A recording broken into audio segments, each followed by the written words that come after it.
Welcome. My name is Javier Ramirez, and I'm the Director of Percussion at Perry Meridian High School. If you've made it this far, you've seen some wonderful videos from some of the best educators in the state of Indiana, giving you timeless resources so that not only you can use for the instruments of your choice and interest, but for any instrument in the world of percussion. This is part 3 of the quad segments here for the Indiana Percussion Association Clinic Day. In this video, we're going to take a deep dive into how to practice at home, as well as some tips and tricks on how to learn quad music, so that your quad experience can be as efficient, positive, and as stressless as possible. Let's dig in. Now, before we talk about what to use, there is one item you always need to have with you, no matter what, and that is a metronome. Always use a metronome. The metronome is the most important part of your practice. Without it, you're not really getting better. Let's start off with the essentials. The most beneficial way to practice is on a drum. But if you do not own a drum at home, the next possible step for you is a practice pad. I highly recommend the Vic Firth Heavy Hitter Pad. I've had this pad for many, many years, and it has served me through many marching seasons in high school and in independent world. I like this drum pad because it's pretty authentic to a normal size setup, along with it being spacious and some nice positive sounds. Now, if you do not own a quad pad at home, the next step for you would be just a normal practice pad, normal snare pad. I've always found that even practicing on one drum is going to benefit you greatly as a quad drummer than not practicing at all. Now, you're thinking, us quad drummers, why would we need a snare pad? Well, very simple answer. Learning on one drum is going to be key to quad drumming and success as a quad drummer. All right? I've spent more time on one drum than I have moving around. And that's because my focuses have been learning rhythm, learning technique, and learning consistency. All right? So, learning on one drum is going to be just as beneficial as learning on a quad pad and on a drum. Now, what if you don't own a quad pad, or you don't own a snare pad, or a drum? The answer is easy. You can start by using a pillow. I like to use a pillow because it takes away the rebound. It takes away your cheat sheet when you're using a drum. So, what I like to do at home is I actually like to use a pair of drum set sticks. All right? And I just like to drum on a pillow with drum set sticks. Forces myself to turn my wrists, forces myself to really check my technique and how I sound as compared to on a drum. Practicing on a pillow at least 10 minutes a day will go a long way for you. So, I still don't have a pad, I still don't have a set of drums, and I'm kind of getting tired of my pillow. What do I do now? Well, next thing you could do is you could use some magazines and some textbooks. This can easily work on a flat surface, or on a table, or on the floor.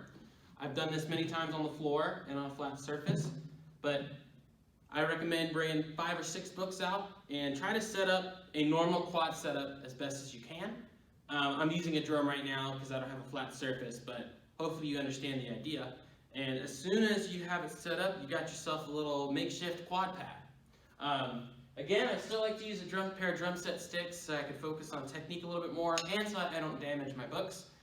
After I set it up, one thing that you have to realize is you don't have much rebound. That's a good thing. All right, so it forces you to work technique a little bit more, and you can work on flow, arm motions, and you can start working on music. Okay?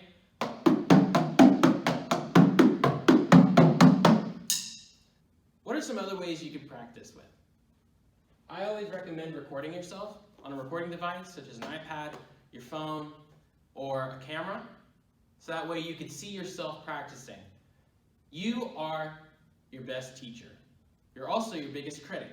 So, as uncomfortable as it's going to be, watching yourself play and watching yourself practice the things you need to practice is going to be a really big tool in your improvement as a quad drummer. So after I've set up my metronome, my drums, my pad, what's next? Next step is warming up. Taking 5 to 10 minutes to warm up your hands will make sure that your practice session will be efficient, positive, and stressless. Some key exercises that I've used throughout my time have been 8 on a hand, double triple beat, basic roll exercises, and just some simple 16th note grid, 16th note timing exercise. So that way I can be ready for whatever comes my way. Cool thing that I've done is not only have I used a metronome, but I've sung some songs with the metronome, so that way I don't always hear a metronome in my ears. I have a fun little way to practice while staying in time.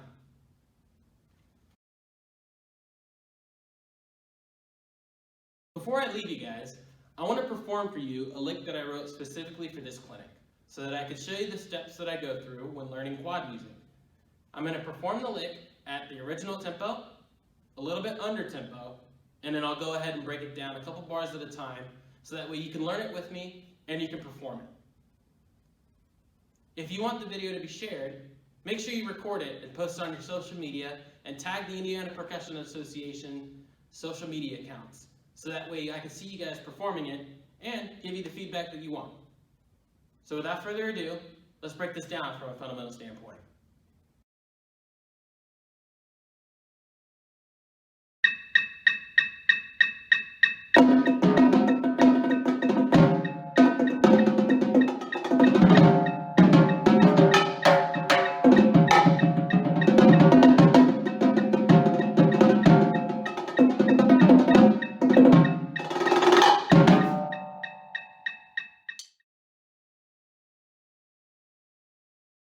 Now I'm going to perform the lick at 166 beats per minute. That's 30 clicks under the written tempo.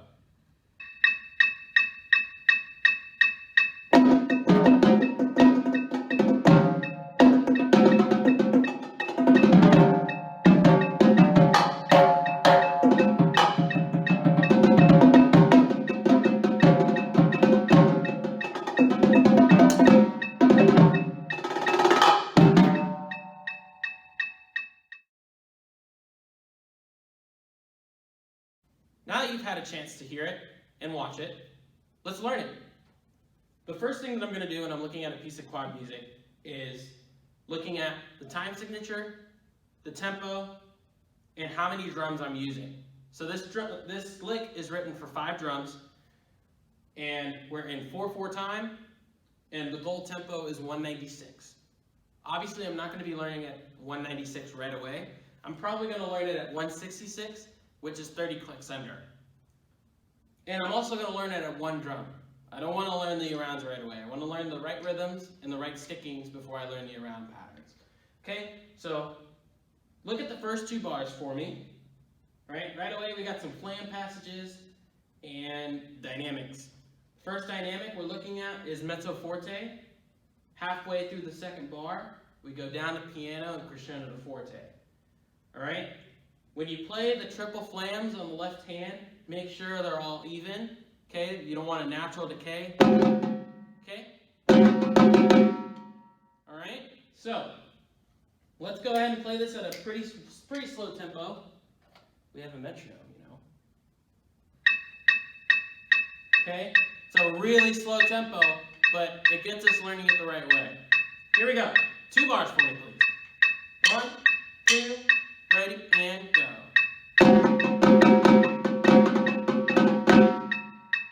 Alright, let's try it again. See what I mean by that left hand flam? Okay, make sure it all sounds the same all the way through, okay? Here we go. 1, 2, ready, and go.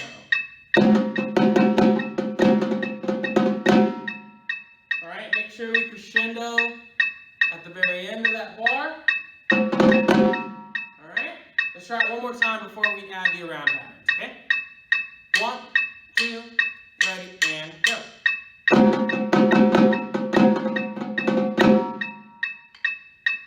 Last thing before we add the around pattern, okay?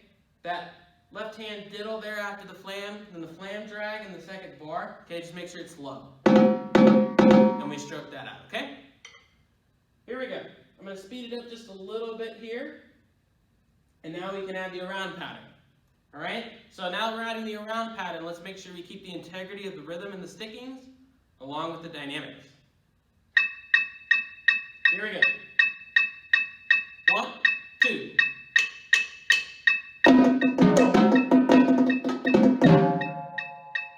Let's try that again. 1, 2.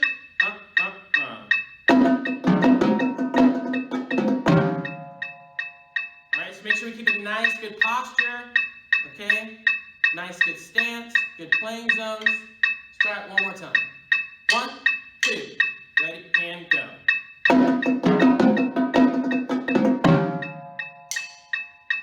So now that we're moving around the drums, it's very important.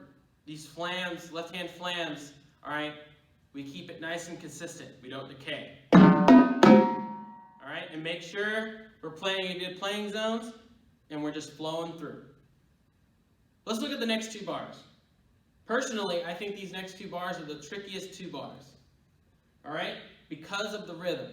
So, let's learn this on one drum first, and then we'll move it around. Here we go. Now right away it starts on count 2, so make sure count 1 gets a full value of rest. Here we go. And 1, 2.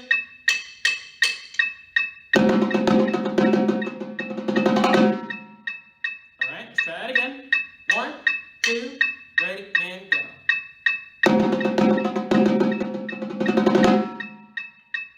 So notice the mistake that I made with the 5-lit, and that it wasn't a consistent rhythm.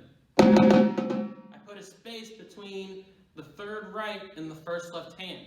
So let's make sure it's nice and even all the way through. Alright, that 5-lit lasts 2 counts. So okay, so make sure not only are you decrescendoing, but making sure that you get evenness in the entire 5-lit. Try that one more time, please. Alright, 1, 2, ready, and go. Let's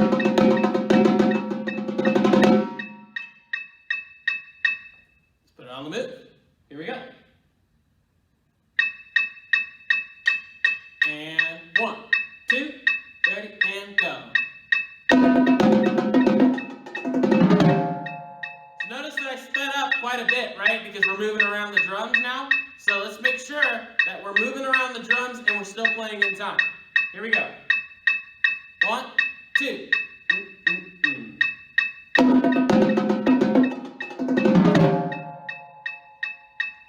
So at the end there, all right, the next part of the piece is a lot of open notes and monkey drumming type of stuff there. So after you play the crescendo roll, you want the hands to come up right away into the crossover, so that way it transitions to the next part nicely, okay? Just like that. Let's try it one more time, please, on the move. Here we go. 1, 2, ready, and go.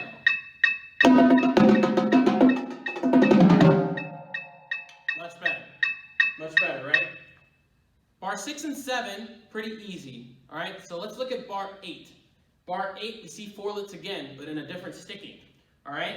It's kind of an inverted roll. So the natural tendency here will be to speed up. So let's make sure we take our time with the 4-lit and then give the 8th notes its true proper value.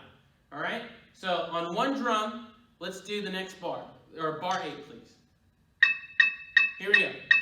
Bar 8 only on one drum. 1, 2, ready, and go. Alright, make sure the left hand's low when you crescendo, okay? 1, 2, ready, and go. Again. And 1, 2, ready, and go. Put it on the move, please. 1, 2, ready, and go. Yeah, one more time. 1, 2, ready, and go.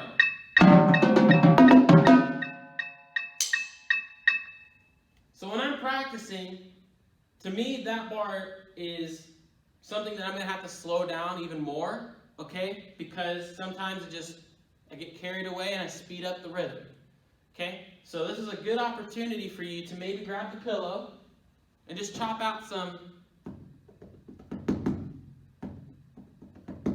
So that way we can focus on turning the wrist and making sure the rhythm is nice and clean. All right? Then after about 10 minutes, put it on a drum. See how much you improved even in 5 minutes of work. So, after that, some more flam passages, kind of a reprise of the first couple measures of the piece. Bar 11 and bar 12. All right, this is a little tricky. This is where we get some sweep patterns and some tricky rhythms within the sweep patterns. So, let's look at it from a fundamental standpoint here. Bar 11, triplets, nice and slow. Okay, it's a nice little inverted roll into some singles at the end. All right. Okay, nice small space when we do it. Okay, so when we put it on one drum, pretty easy, right? Level of difficulty is added when we move it around. Starts on the spot drum, some sweep patterns in 1 and 2, some natural sticking at the very end there, ends on drum 3.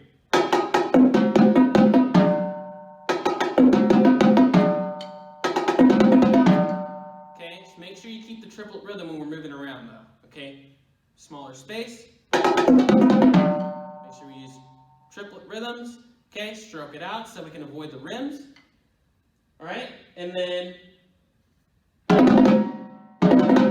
gonna have the gear change into the 16th notes to get to the crossovers. All right, so the main focus when learning this is understanding the gear shift from triplets to 16th notes.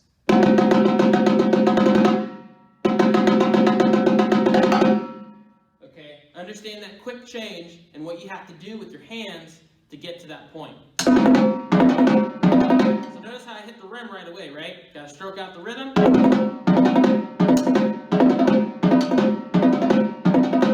Okay, make sure you're using the proper spacing, all right, in the drums to get there. Let the arms do what they need to do. Okay? So let's just do one bar, bar 11. Get it figured out here. Here we go. All right? 1, 2, 1 bar. Here we go. All right? Not bad, right? Let's try it again. 1, 2, ready, and go. See a lot of rims there, so let's try that again, right? 1, 2, ready, and go. There you go, much better. One more time. 1, 2, ready, and go. Cool. So now let's add the next bar. Okay? This kind of tests your patience a little bit. You got a quarter note there into an 8th note rest to the next part. Okay? The 16th notes is just a copycat of what you just played, but on the other side of the drums. Alright? So just notice the pattern. It goes from one end of the drums to the other. Alright? So it should be a pretty easy part to learn once you figure out the first part. Okay? But be patient. Be patient. Okay? Use the proper rhythms there with the quarter note and the 8th note rest. Okay? Alright? Tendency will be to be early. Tendency will be to be early, so be patient. So, let's do those 2 bars, okay, with the rest, alright? Here we go. 1, 2, ready, and go. Alright? Try that again. 1, 2, ready, and go. Yeah, and then make sure count 4, there's silence. Use that count 4 to go back to the spot drum to get ready for the roll. Okay? It's a nice crescendo roll, it's supposed to go out of nowhere, right? So, here we go. 1, 2, ready, and go.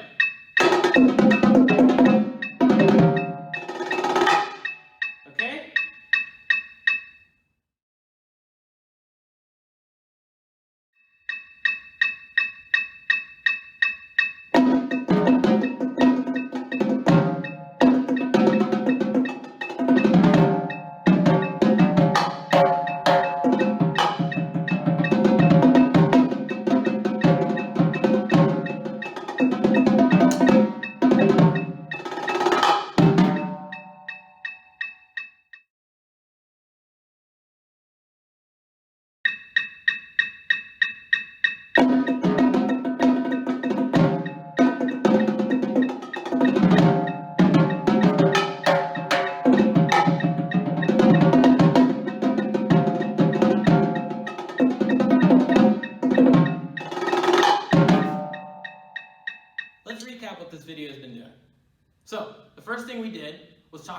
we practice at home through playing on a drum, playing on a quad pad, practicing on a stair pad, practicing on a pillow, and being creative when you don't have any of those as your resource.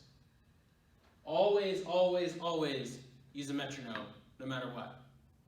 Then, finding ways to record yourself through an iPad, computer, phone, any recording device. Not to mention using a mirror. You are your best teacher. Then, we went through the lick CLAUS, a couple bars at a time, gave you some advice on how to practice on one drum, and then moving it around at a slow tempo. So that you have the ability to play it, record it, and post it online. Don't be afraid to show off a little bit. Thanks for sticking around and watching my video. Hope you enjoyed it and hope you took something from it. On behalf of the Indiana Percussion Association, I'm Javier Ramirez. Thanks for watching. Stay classy.